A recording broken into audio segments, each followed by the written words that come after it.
Healthy વાળો video તમે બધાય બહુ વાયરલ કરી નાખો. 2 દીમાં 1 મિલિયન કરી દીધા. બધા માર જેવા જ લાગો કા? પણ એમાં તમારો મારો વાંક નથી, વાંક કોરોનાનો છે. કોરોના નો આવ્યો હોત ને તો 50% માણસ જાડા નો થયા હોત. કોરોનામાં પડ્યા ખાઈ બધા જાડા થઈ ગયા. અમુક તો બાળકો એવા જ હતા કોરોનામાં રાતોરાત મોટા થઈ ગયા. કોરોના થયું તે છોકરા મોટા થઈ ગયા. બોલો તમે વિચાર કરો કેવો આવ્યો તો.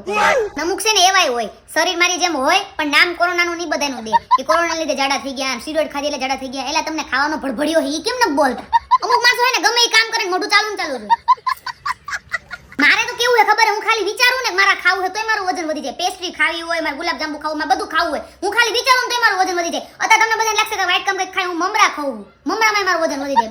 એક બેનપણી એ ખાલી 35 કિલોની 8 થી 9 રોટલી ખાઈ જાય તો ઈ ક્યાં જાય ઈ તક ખબર પડતી મને.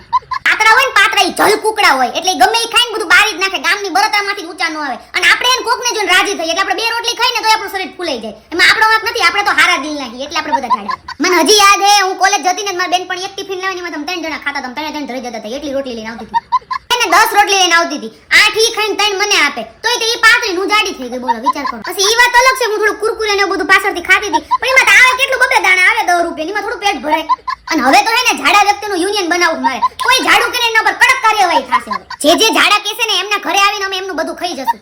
તમારે કેવું હોય હેલ્ધી કોને યાર? અને અમે જો ધારીને તો અમે 2 મહિનામાં વજન ઉતાર નાખી હો. પણ અમે ધારવા જઈને ગામના પાસે ભૂખ લાગી જાય એટલે બસ નથી ધારતા. ક્યાં જવું છે ધારી?